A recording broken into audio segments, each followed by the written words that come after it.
بسم اللہ الرحمن الرحیم۔ السلام علیکم۔ میں سید اعجاز حسین کاظمی آپ سے مخاطب ہوں۔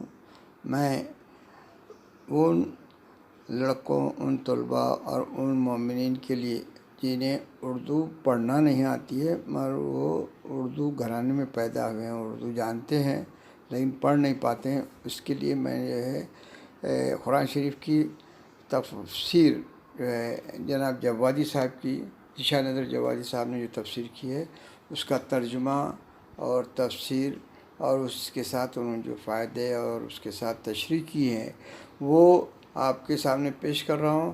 اب تک کہ میں نے جو ہے 153 آیتوں کی تفسیر کا جو ہے ایپیسوڈ تیار کر کے اپلوڈ کر چکا ہوں میرے چینل پہ۔ میرا چینل اعجاز کاظمی چینل کے نام سے آپ چینل یوٹیوب کا چینل ہے، اس پہ آپ کو یہ پورے تفاسیر ملیں گے۔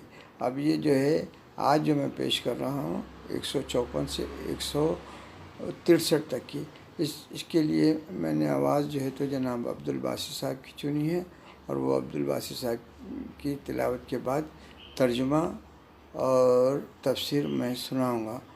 انشاءاللہ آپ لوگوں کو اس تفسیر اور اس سے جو ہے تو ثواب الدارین حاصل کریں گے آپ لوگ۔ اعوذ باللہ من الشیطان الرجیم، بسم اللہ الرحمن الرحیم۔ ولا تقولوا لمن يقتل في سبيل الله أموات بل أحياء ولكن لا تشعرون ولنبلونكم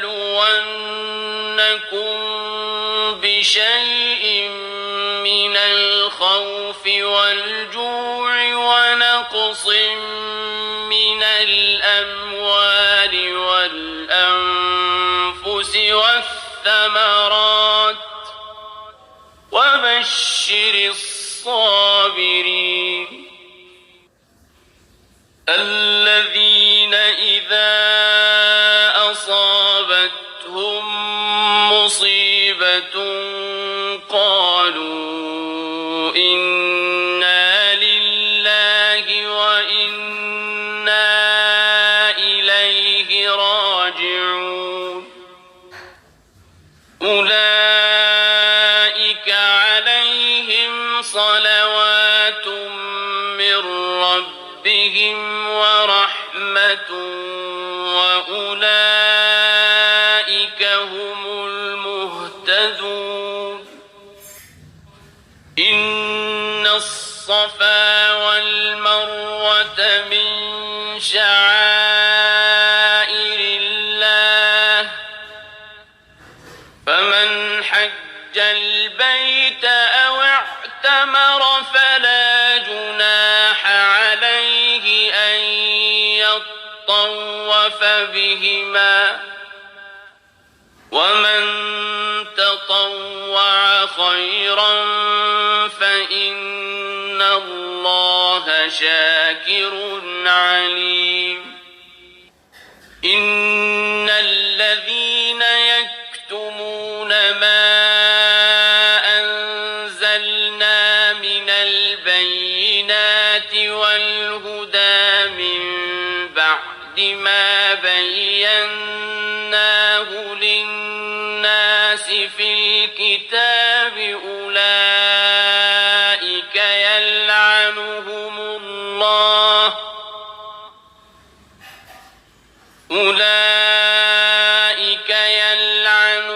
الله ويلعنهم اللاعنون إلا الذين تابوا وأصلحوا وبينوا فأولئك أتوب عليهم وأنا التواب الرحيم إن الذين كفروا وماتوا وهم كفار أولئك عليهم لعنة الله والملائكة والناس أجمعين خالدين فيها لا يخفف عنهم العذاب ولا هم ينظرون وإلهكم إله واحد لا إله إلا هو الرحمن الرحيم. اب آیت نمبر 154 کا ترجمہ سنیے. اور جو لوگ رائے خدا میں قتل ہو جاتے ہیں انہیں مردہ نہ کہو بلکہ وہ زندہ ہیں، لیکن تمہیں ان کی زندگی کا شعور نہیں ہے.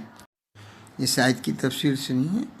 صبر و صلات سے استعانت کے بعد رائے خدا میں شہادت کا تذکرہ اس بات کی دلیل ہے کہ شہید راہ خدا صبر و صلات ہی کو اپنے جہاد کی بنیاد قرار دیتا ہے. صبر اس کا وسیلہ ہوتا ہے اور صلات اس کا مقصد، جیسا کہ جنگ صفین میں امیر المومنین علیہ السلام نے فرمایا تھا کہ ہم اسی نماز کے لیے جہاد کر رہے ہیں. آیت نمبر 155 کا ترجمہ سنیے. اور ہم یقیناً تمہیں تھوڑے خوف، تھوڑی بھوک اور اموال، نفوس اور ثمرات کی کمی سے آزمائیں، اور اے پیغمبر آپ ان صبر کرنے والوں کو بشارت دے دیں. اب آیت نمبر 156 کا ترجمہ سنیے. جو مصیبت پڑنے کے بعد یہ کہتے ہیں کہ ہم اللہ ہی کے لیے ہیں اور اسی کی بارگاہ میں واپس جانے والے ہیں. اب آیت نمبر 157 کا ترجمہ سنیے کہ ان کے لیے پروردگار کی طرف سے صلوات اور رحمت ہے اور وہی ہدایت یافتہ. اب اس آیت کی تفسیر میں سنیے. مصائب کی منزل میں صبر سے کام لینے والے صلات اور رحمت کے حقدار ہو جاتے ہیں. تو آل محمد پر صلوات کی بارے میں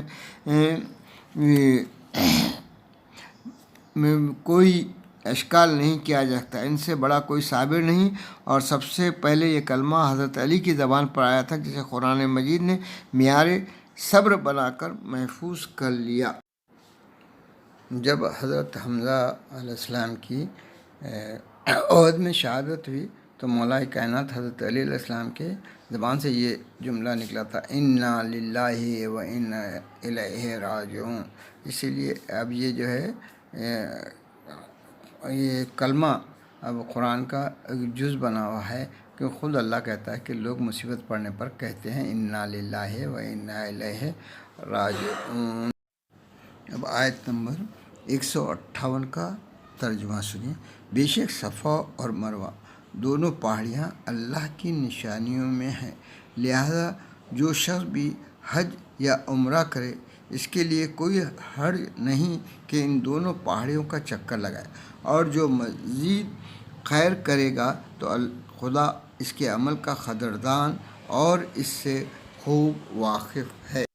اس آیت کی تفسیر میں مولانا فرماتے ہیں صفا و مروہ مسجد الحرام سے متصل دو پہاڑیاں ہیں جن کے درمیان جناب حاجرہ نے حضرت اسماعیل علیہ السلام کے لیے پانی تلاش کرنے میں سعی کی تھی، اور اسی سعی کو مناسک حج میں شامل کر دیا گیا ہے، جو اس بات کی دلیل ہے کہ نبی کی حفاظت کی راہ میں جانے والی سعی اس قابل ہوتی ہے کہ اس کی یاد زندہ رکھا جائے. صفا و مروہ شعائر اللہ ہیں کہ ان سے خدا کی یاد پیدا ہوتی ہے اور انسان اس کے لطف و کرم کی طرف متوجہ ہو جاتا ہے. اس نے جناب حاجرہ پر ایسی مہربانی کی کہ ریگزاروں سے پانی ابلنے لگا. سیل زمزم مقام صحیح مقام استجابت دعا ہے کہ جس طرح پروردگار نے جناب حاجرہ پر خصوصی رحم و کرم فرمایا تھا، دوسرے انسانوں پر بھی رحم و کرم فرمائے گا. اب آیت نمبر 159 کی ترجمہ سنیے. جو لوگ ہمارے نازل کیے ہوئے واضح بیانات اور ہدایات کو ہمارے بیان کر دینے کے بعد بھی چھپاتے ہیں، ان پر اللہ بھی لعنت کرتا ہے اور تمام لعنت کرنے والے بھی لعنت کرتے ہیں۔ اب آیت نمبر 160 کی ترجمہ سنیے۔ علاوہ ان لوگوں کے جو توبہ کر لیں اور اپنے کیے کی اصلاح کر لیں اور جس کو چھپایا ہے اس کو واضح کر دیں تو ہم ان کی توبہ قبول کر لیتے ہیں کہ ہم بہترین توبہ قبول کرنے والے اور مہربان ہیں۔ ابھی اس آیت کی تفسیر سنیے۔